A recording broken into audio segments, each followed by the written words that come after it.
எல்லோருக்கும் hi hello வணக்கம் and welcome. நாம் இன்றைக்கி ஒரு 2 படத்தை பற்றி தான் இன்றைக்கி பார்க்க போகிறோம். அதில் முதல் படம் என்னென்னா டிசி அண்ட் ரெண்டாவது படம் என்னென்னா ஜிடி நாயுடு.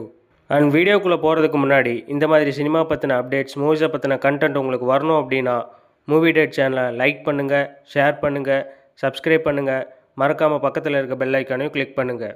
டிசி அதாவது தேவதாஸ் அண்ட் சந்திரா. லோகேஷ் கனகராஜோட டைரக்ஷன் எப்படி இருக்கும் அப்படின்னு நம்ம எல்லாத்துக்குமே தெரியும். அவர் டைரக்ட் பண்ண எல்லா படங்களுமே நம்ம பார்த்துருப்போம். அண்ட் முதல் தடவையாக இந்த படத்தில் லோகேஷ் அவர்கள் ஆக்ட் பண்ணியிருக்காரு. ஒரு டீசெண்டான ஆக்டிங்கை தான் கொடுத்துருக்காரு. சரி, ஃபஸ்ட்டு நம்ம இந்த படத்தோட கேஸ்ட் அண்ட் குரூப்பை பற்றி பார்த்துருவோம். லோகேஷ் கனகராஜ், வாமிகா கேபி, சஞ்சனா அண்ட் இன்னும் நிறைய பேர் சப்போர்ட்டிங் கேரக்டர்ஸ்லாம் நடிச்சிருக்காங்க.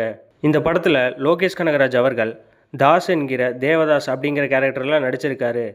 இந்த படத்தோட ஹீரோயின் வாமிகா கேபி சந்திரா அப்படிங்கிற கேரக்டரில் நடிச்சிருக்காங்க.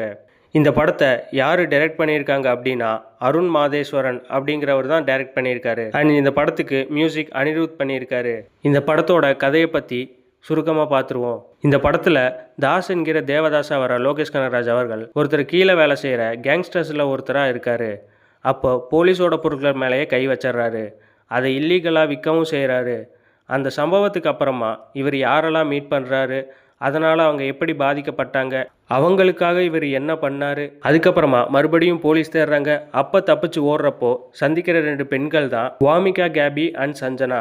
இவங்க 2 பேரும் என்ன பிரச்சனையில் இருக்காங்க, அந்த பிரச்சனையிலேருந்து இவர் காப்பாற்றினாரா இல்லையா, இவர் போலீஸ்கிட்ட இருந்து தப்பிச்சாரா இல்லையா அப்படிங்கிறதா இந்த படத்தோட மீதி கதை.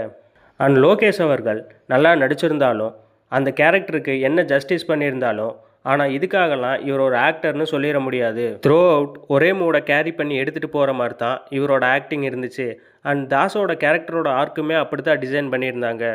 இந்த படத்தை பொறுத்த வரைக்கும் படத்தில் ரத்தம் இல்லை, படம் ஃபுல்லாகவே ரத்தம் தான், அந்த மாதிரி தான் இருக்கும். இந்த படம் ஒரு கேங்ஸ்டர் படம். இந்த படத்தோட ட்ரெய்லர் பார்க்கும்போது நம்ம எல்லாத்துக்கும் தெரிஞ்சிருக்கும் இது ஃபுல் அண்ட் ஃபுல் வைலன்ஸாக இருக்க போகுது அப்படின்னு. அண்ட் படமும் அப்படி தான் இருக்குது. இந்த படம் ஏ சர்டிஃபிகேட் தான் வாங்கியிருக்கு. அதனால் 18 வயசுக்கு மேலே இருக்கவங்க மட்டும் போய் பாருங்கள். இந்த படத்தோட நெகட்டிவ்ஸ் என்ன அப்படிங்கிறதையும் பார்த்துருவோம். வைலன்ஸ் ஓவராக இருந்த மாதிரி இருந்துச்சு. அண்ட் கெட்ட வார்த்தைகளை கொஞ்சம் குறைச்சிருக்கலாம். அருண் மாதேஸ்வரனோட படங்கள் எல்லாமே ரொம்ப ஸ்லோவாக போகிறத நம்மளால் ஃபீல் பண்ண முடியும். அண்ட் இந்த படத்துலையும் அந்த ஃபீல் கண்டிப்பாக இருக்குது. இந்த படத்தில் இருக்க பாசிட்டிவ்ஸ் என்னென்ன அப்படிங்கிறத பார்த்துருவோம். இந்த படத்தில் நடிச்சிருக்க எல்லா கேரக்டர்ஸும் சூப்பராகவும் ரொம்ப நீட்டாகவும் அழகாகவும் பண்ணியிருந்தாங்க. இந்த கதை லோகேஷ் கனகராஜ் அவர்களுக்கே எழுதப்பட்ட கதை மாதிரி தான் இருந்துச்சு. வாமிகா கேபி இவங்களோட கேரக்டரும் ரொம்ப நல்லா இருந்துச்சு. இந்த படத்தோட சினிமோட்டோகிராஃபி ரொம்ப நல்லா இருந்துச்சு. இந்த படத்தோட மியூசிக் அனிருத் ரொம்ப சூப்பராக பண்ணியிருக்காங்க. அதுலேயும் இன்ட்ரோல் பிளாக், கிளைமேக்ஸில் வர பிஜிஎம் ரொம்ப நல்லா இருந்துச்சு. இந்த படத்தோட பெரிய சப்போர்ட்டிங் பில்லரே அனிருத் அவர்கள் தான். இன்டர்வல் பிளாக் மற்றும் கிளைமேக்ஸ் ரொம்ப நல்லா இருந்துச்சு. அண்ட் அருண் மாதேஸ்வரனை பொறுத்த வரைக்கும் ஒரு ஹீரோயினை கேஷ் பண்ணுறாரு அப்படின்னா சும்மா வந்தோம், பாட்டுக்கு டான்ஸ் ஆடினோம், லவ் சீன்ஸில் நடித்தோம் அப்படின்னு இல்லாமல் அந்த ஹீரோயின் கேரக்டருக்கு ஒரு பர்பஸ் கொடுத்து ஒரு ஹீரோக்கு ஈக்குவலான ஸ்பேஸும் கொடுப்பாரு. இந்த படம் யாருக்கெல்லாம் பிடிக்காது அப்படின்னா வயலன்ஸ்னால் எனக்கு சுத்தமாக ஆகாது அப்படிங்கிறவங்களுக்கு இந்த படம் கண்டிப்பாக பிடிக்காது. இந்த படம் யாருக்கெல்லாம் பிடிக்கும் அப்படின்னா ஃபுல் அண்ட் ஃபுல் ஆக்ஷன், வயலன்ஸான படங்கள் பார்க்கக்கூடிய ஒரு ஆளாக இருந்தால் இந்த படம் கண்டிப்பாக உங்களுக்கு பிடிக்கும். இங்கே யாராவது அருண் மாதேஸ்வரனோட ஃபேன்ஸ் இருந்தீங்கன்னா, இல்லை அருண் மாதேஸ்வரன் இயக்கிய முந்தைய படங்களான ராக்கி, சாணிகாகிதம், கேப்டன் மில்லர் இந்த படங்களுக்கு ஃபேன்ஸ் இருந்தீங்கன்னா கண்டிப்பாக இந்த படம் உங்களுக்கு பிடிக்கும். அண்ட் பொதுவாகவே அருண் மாதேஸ்வரனோட படங்கள் ராக்கி, சாணிகாயுதம், கேப்டன் மில்லர் என்னதான் கேப்டன் மில்லர் மக்கள் மத்தியில் மிக்ஸ்டு ரிவ்யூஸ் வாங்கினாலும் எனக்கு அந்த படம் ரொம்ப பிடிக்கும். இந்த வரிசையில் எனக்கு இந்த டிசி படமும் பிடிச்சிருக்கு. அண்ட் உங்களுக்கு இந்த படம் பிடிச்சிச்சா இல்லையா அப்படிங்கிறதையும் சொல்லுங்கள். இந்த படத்துக்கு என்னோடய ரேட்டிங் என்னென்னா 10க்கு 7 கொடுக்கலாங்க. ரெண்டாவதாக நம்ம என்ன படத்தோட ரிவ்யூ பார்க்க போகிறோம் அப்படின்னா ஜிடி நாயுடு, அதாவது கோபால் துரைசாமி நாயுடு. ஃபஸ்ட்டு நாம் இந்த படத்தோட கேஸ்ட் அண்ட் குரூவை பற்றி பார்த்துருவோம்.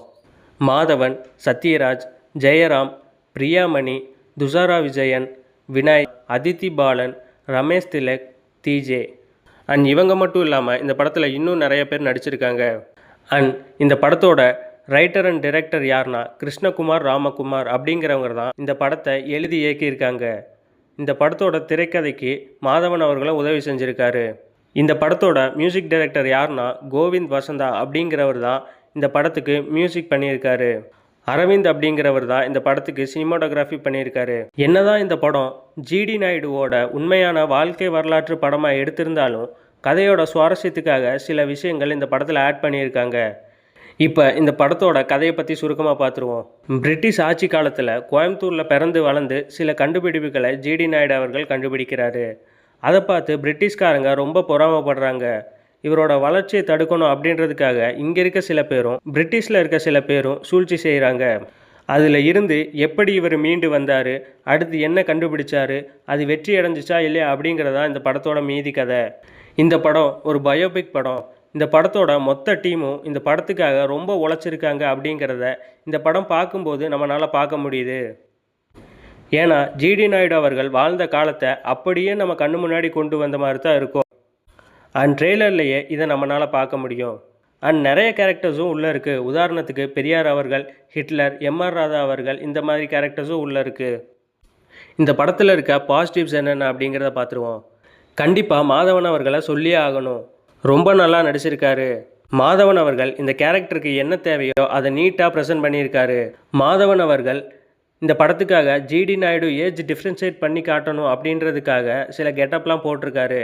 அண்ட் இது ஒன்று மாதவன் அவர்களுக்கு புதுசு இல்லை. ஏற்கனவே ராக்கெட்ரி அப்படிங்கிற படத்துக்காக இந்த மாதிரி கெட்டப்ஸ்லாம் போட்டிருப்பாரு. அண்ட் துரந்தர் படத்துலையும் இதை பண்ணியிருப்பாரு. ஒரு கேரக்டருக்கு கரெக்டான ஆளை செலக்ட் பண்ணியிருக்காங்க அப்படின்னா அது சத்யராஜ் அவர்கள் தான். அந்த கேரக்டர் நல்லா இருந்துச்சு. இந்த படத்தில் மீதி இருக்கக்கூடிய பிரியாமணி, துஷாரா விஜயன், ஜெயராம், வினய், இன்னும் நிறைய பேர் அவங்களுக்கு கொடுக்கப்பட்ட கேரக்டர்ஸை ரொம்பவும் நீட்டாகவும் அழகாகவும் ப்ரெசென்ட் பண்ணியிருந்தாங்க. இந்த படத்தில் இருக்க நெகட்டிவ்ஸ் என்னென்ன அப்படிங்கிறத பற்றி பார்த்துருவோம். செகண்ட் ஹாஃப் கொஞ்சம் ஸ்லோவாக போன மாதிரி தான் இருந்துச்சு. அண்ட் ஜிடி நாயுடுவோட பாசிட்டிவ் விஷயங்களை மட்டும் சொன்ன மாதிரி தான் இருந்துச்சு. இந்த படம் யாருக்கெல்லாம் பிடிக்கும் அப்படின்னா ஜிடி நாயுடுவை எனக்கு பிடிக்கும் அப்படிங்கிறவங்களுக்கு இந்த படம் கண்டிப்பாக பிடிக்கும். யாரெல்லாம் இந்த படத்தை பார்க்கலாம் அப்படின்னா எல்லாருமே ஃபேமிலியாக வந்து இந்த படத்தை கண்டிப்பாக பார்க்கலாம். குறிப்பாக யங்ஸ்டர்ஸ் இந்த படத்தை கண்டிப்பாக பார்க்கணும். அண்ட் இந்த படத்தை யங்ஸ்டர்ஸ் பார்க்கும்போது மோட்டிவேட் ஆவாங்க அப்படின்னு நான் நம்புகிறேன். ஓவராலாக இந்த ஜிடி நாயுடு படம் ஒரு நல்ல படமாக அமைஞ்சிருக்கு. கண்டிப்பாக இது அவார்ட் வின்னிங் படமாக இருக்கும். இந்த 2 படத்தையும் பார்க்காதவங்க எல்லாரும் கண்டிப்பாக தேட்டரில் போய் பாருங்கள். இந்த 2 படத்தையும் பார்த்தவங்க இந்த படத்தை பற்றின உங்களோட கருத்து என்ன அப்படிங்கிறதையும் சொல்லுங்கள். இந்த மாதிரி சினிமா பற்றின அப்டேட்ஸ், மூவிஸை பற்றின கண்டென்ட் உங்களுக்கு வரணும் அப்படின்னா மூவி டேட் சேனலை லைக் பண்ணுங்கள், ஷேர் பண்ணுங்கள், சப்ஸ்கிரைப் பண்ணுங்கள். மறக்காமல் பக்கத்தில் இருக்க பெல் ஐக்கானையும் கிளிக் பண்ணுங்கள்.